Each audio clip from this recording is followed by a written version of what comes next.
Une vidéo de Thaïs Descoufon, on est parti. Il faut virer les femmes de la police et voici pourquoi. Let's go. Sous l'emprise de la drogue, commence à s'en prendre à une femme avec un enfant en hurlant qu'il va la tuer. Tout le monde regarde, personne n'agit, sauf un homme, un ancien militaire qui intervient et maîtrise la situation. Il immobilise l'attaquant et l'empêche de commettre son agression. Ce scénario n'est pas une fiction, cet ancien militaire s'appelle Daniel Penny. Dans le métro de New York, il neutralise Jordan Neely, un SDF toxicomane complètement instable et dangereux. Lors de l'altercation, Jordan Neely décède, accusé d'avoir commis un meurtre. Daniel Penny est placé en détention jusqu'à son procès. Le 9 décembre dernier, il a été innocenté par un jury de ses pairs. Pourtant, cette affaire pose une question qui est taboue, mais qui est cruciale. Et cette question, vous la poserez si vous êtes un jour dans la même situation que ces passagers du métro new-yorkais. S'il n'y a que des femmes dans cette rame, est-ce que quelqu'un pourrait vraiment arrêter un prédateur violent en public? Attendez, on me dit dans l'oreillette qu'il y a un écho, les gars. Alors c'est peut-être lié au fait qu'il y a le live en fond. Alors attendez. On me dit dans l'oreillette qu'il y a un écho, les gars. Est-ce qu'il y a toujours un écho? On va essayer. Tout le monde répondra oui, mais en réalité, tout Laissez-moi juste checker. le monde sait au fond de lui-même que les femmes ne sont pas faites pour remplacer les hommes dans les rôles disciplinaires. Normalement, c'est bon, là. Normalement, c'est bon. On est reparti, let's go.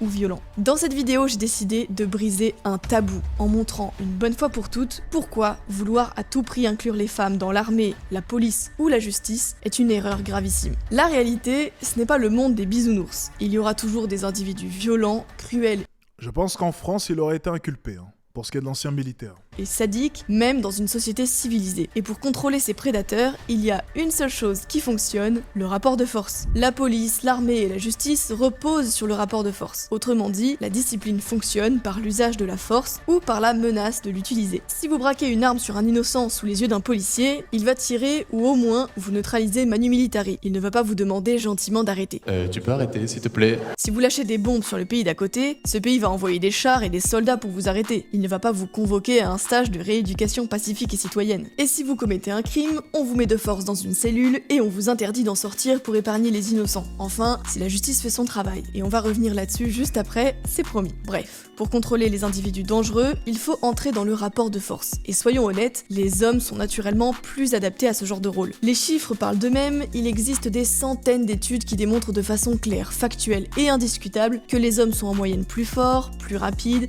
plus résistants, plus endurants et plus solides Oh, pas besoin d'études à ce niveau-là, bien entendu. que les femmes. Ne réfutons pas la réalité, s'il vous plaît. Je vous mets les liens en description si jamais vous rencontrez un jour quelqu'un qui nie ces différences, mais la conclusion est sans appel. En moyenne, les hommes ont des performances 10 à 30% supérieures selon les épreuves sportives en moyenne. Au niveau anatomique, les différences physiques sont très claires dès le début de la puberté. Les hommes ont des cœurs plus larges, des poumons plus grands, des os plus denses et plus de muscles explosifs. Dans les épreuves olympiques de force, les différences sont considérables puisque les hommes dépassent les performances des femmes parfois jusqu'à 35%. Les muscles féminins sont entre 30 et 50% moins développés que ceux des hommes. Et dans toutes les tranches d'âge, la force pour saisir des hommes est au moins supérieure à celle des femmes de 25% dans l'écrasante majorité des cas. Bref, quand il faut maîtriser un homme violent ou immobiliser 25 seulement?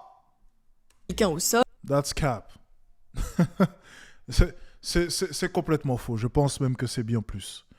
Soyons tout à fait honnêtes. Je pense très sincèrement que c'est bien plus. Enfin, si je dois comparer la force du roi du Nord ici présent à celle de la majorité des femmes que j'ai pu connaître, mon ami, 25% c'est bien peu. Croyez-moi. Il n'y a pas photo. une femme Tu me diras, je suis un peu hors norme, c'est vrai.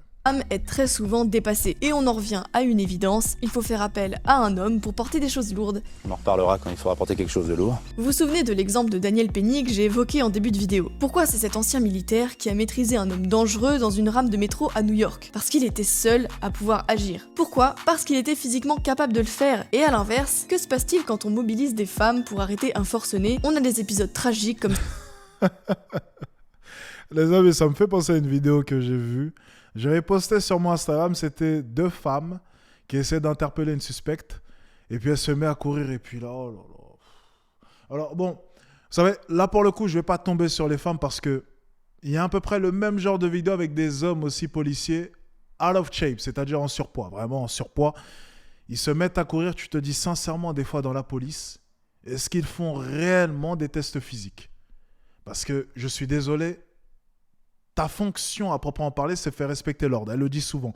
Il y a un rapport de force. Selon moi, pour être en mesure de pouvoir tenir durant ce rapport de force-là, tu dois être un minimum in shape.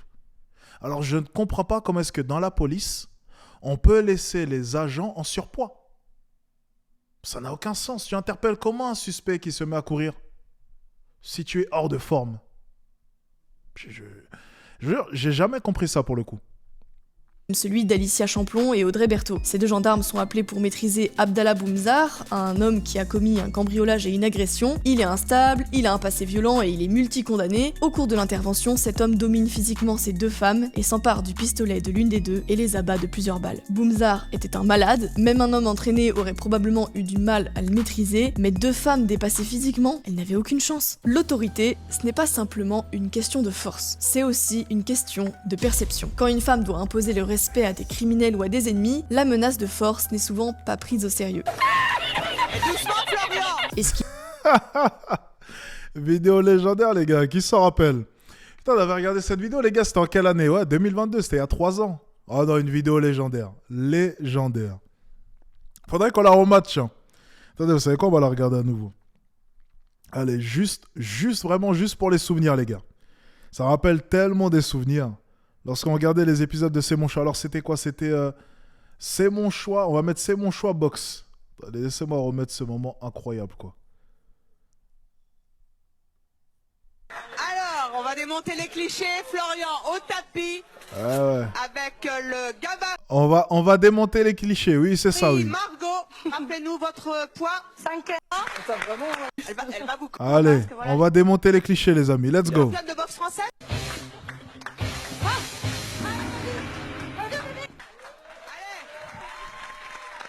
Le truc là. Bah, attendez, ah oui, c'est là.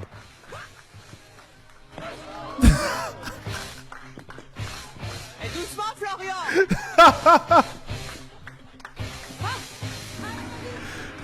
Non, mais... s'il vous plaît, regardez-moi cette dictature un peu. Regardez-moi cette dictature. On va démonter les clichés et puis juste après, mais doucement, Florian. Ce moment télévision était quand même incroyable. Je me rappellerai toute ma vie. Ça, c'était de la télévision, ça. Bon, maintenant, tu fais à peu près la même chose, c'était cancel automatiquement, hein, soyons tout à fait honnêtes. Faudrait qu'il m'invite un jour dans un plateau pour faire ça un peu.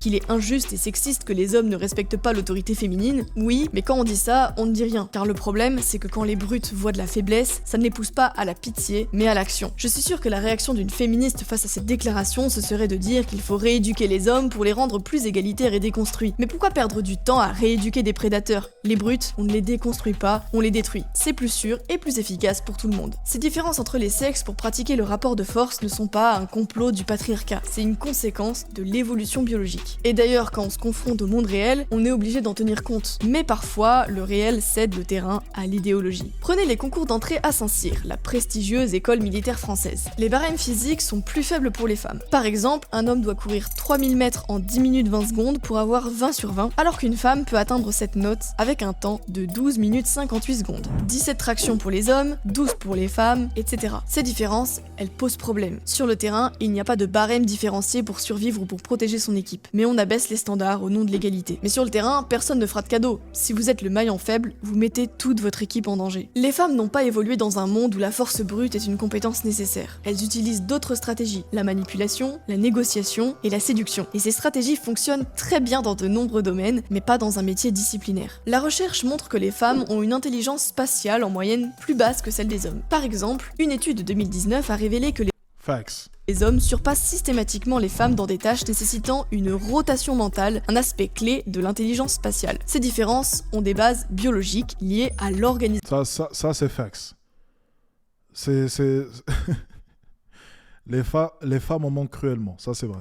Cérébrale. C'est notamment la raison pour laquelle votre copine ou votre femme a besoin de votre aide pour réussir son créneau. Mais c'est surtout crucial dans des métiers comme la police ou l'armée où il faut réagir rapidement sous stress, notamment avec des armes à feu. Face au stress, on n'est pas tous égaux. Les femmes ont tendance à exprimer leurs émotions pour faire baisser leur niveau de stress, alors que les hommes préfèrent régler le problème. On dirait un cliché sexiste, mais la recherche semble valider cette idée. Et c'est un problème, puisque les femmes sont physiquement plus faibles que les hommes et qu'elles gèrent moins bien le stress, la tentation de se servir de leur arme est d'autant plus grande. C'est ce qui peut expliquer certains comportements complètement hallucinants des femmes policières comme celui d'Amber Geiger ou Giger, je sais pas trop, une policière américaine du Texas. Un soir, elle rentre chez elle quand elle s'aperçoit qu'un étranger est dans son salon en train de regarder la télé en mangeant une glace. Prise de panique, elle sort son arme de service et tire 2 coups de feu. L'homme s'effondre et meurt. Problème, elle s'est trompée d'appartement après s'être trompée d'étage. Oups.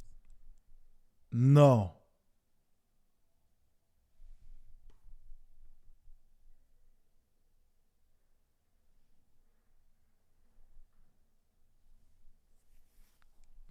Non.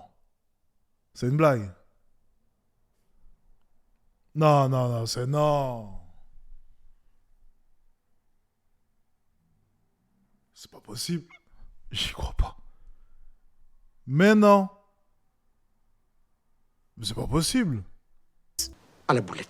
Mais le problème d'avoir des femmes dans les métiers disciplinaires, ce n'est pas seulement qu'elles sont moins performantes que les hommes, c'est qu'elles empêchent les hommes de faire leur travail. Attends. Il y a vraiment un gars qui vient de se faire buter dans son salon parce qu'il y a une grognasse qui était pas foutue de se rendre compte qu'elle n'était pas chez elle. Fermez la porte de chez vous, les amis. Fermez la porte de chez vous, c'est un conseil. Dans l'armée ou la police, la cohésion est essentielle. Dans ces métiers, on assiste à des moments difficiles et dangereux. Dans une unité de l'armée ou dans une brigade de police, il faut avoir une confiance totale dans les autres membres de l'équipe pour accepter de risquer sa vie. Et là encore, l'intégration des femmes pose problème. Quand les femmes sont introduites dans des communautés historiquement masculines, cela perturbe la dynamique. Au lieu d'être un groupe uni, des tensions apparaissent. Rivalité, jalousie, distraction. Les femmes introduisent des dynamiques de séduction, même Ah, tu m'étonnes en même temps, si elle est sapée comme ça. sans le vouloir, qui détruisent la cohésion du groupe. L'homme à côté de vous peut être votre frère de combat, mais il peut aussi vite devenir votre rival pour attirer l'attention de la nouvelle recrue. C'est une distraction inutile en plus, on ne peut pas faire face à des situations de crise si tout le monde est concentré sur autre chose que la mission. Les femmes étant physiquement moins fortes, les hommes doivent logiquement compenser Ah, ils compensent aussi, c'est ça le problème. Donc il y a certains de leurs choix qui seront en fonction de cette faiblesse-là. en assumant leur charge de travail. Cela peut créer des frustrations, voire de l'amertume, en plus de la baisse de performance. Quand un métier exige une unité parfaite, ce genre de tension peut être fatal. Le meilleur exemple, c'est l'armée. Alors oui, il y a des femmes soldats qui font honneur à leur profession, mais dans la majorité des cas, c'est une catastrophe. Je vous partage des extraits de ce fil Twitter sur lequel je suis tombée d'un ex-soldat américain qui partage des anecdotes sur les femmes dans l'armée. Les commandants féminins sont souvent dépassés par les situations stressantes habituelles. J'ai eu des amis qui ont dû crier à leur patronne de donner des ordres parce qu'elles étaient devenues catatoniques quand il fallait désassembler un poste de contrôle pendant une tempête. Des femmes qui pleurent lorsque les balles commencent à siffler et qui doivent être littéralement frappées à plusieurs reprises pour sortir de leur couverture et avancer. Les femmes détruisent la résistance et la cohésion. Tout d'abord, elles ne peuvent pas être performantes, donc il est impossible d'avoir des exigences, on ne peut pas les bisuter, on ne peut pas non plus bisuter les hommes car ils n'aiment pas être bisutés devant des femmes, il est impossible de créer un environnement relationnel strict. Lors d'un déploiement, les femmes sont étonnamment une source constante d'indiscipline. Elles sont toujours mêlées aux hommes et à l'alcool, même si cela leur est interdit. Les réseaux de prostitution ne sont pas rares, souvent organisés par un sous-officier issu d'une minorité. Et je vous garde le meilleur pour la fin. Après 3 semaines, une des femmes de mon peloton vient me voir avant la séance de sport et me dit qu'elle doit aller à l'infirmerie. Bien entendu, je suis suspicieux. Elle admet qu'elle est complètement incontinente. Elle est incapable de courir sans se chier dessus parce qu'elle a tellement pratiqué de sexe anal depuis son arrivée dans le camp. Enfin, parlons de la justice. D'où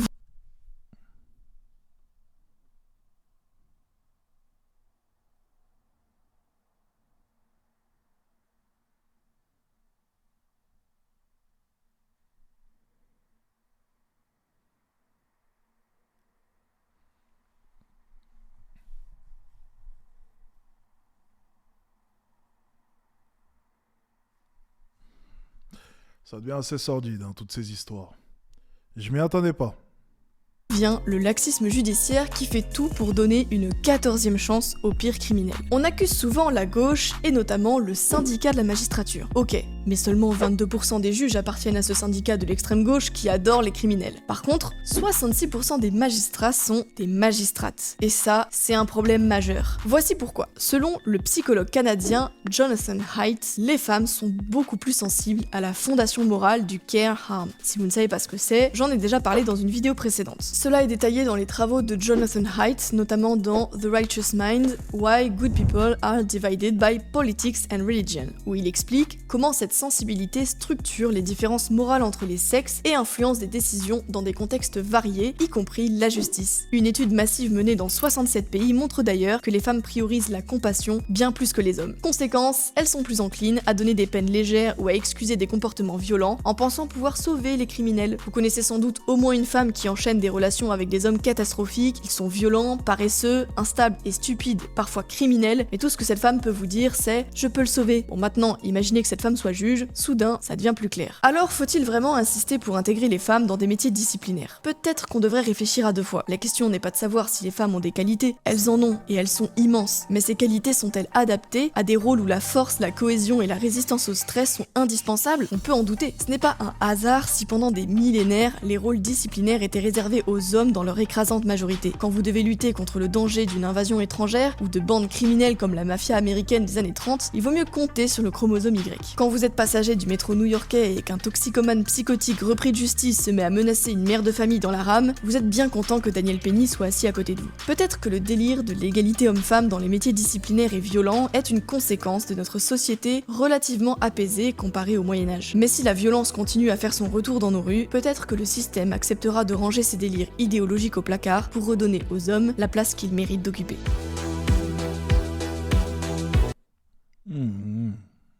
C'était une bonne vidéo, mine de rien. J'ai bien aimé. C'était pas mal. Ça rejoint un peu mon point de vue lorsque je voyais toutes ces vidéos sur Internet et même de manière générale lorsque je vois une femme policière. Enfin, je parle souvent d'optimisation et je ne pense pas que c'est la meilleure manière pour optimiser. Maintenant, bon, on est en manque d'effectifs, hein, ça aussi, il faut le reconnaître.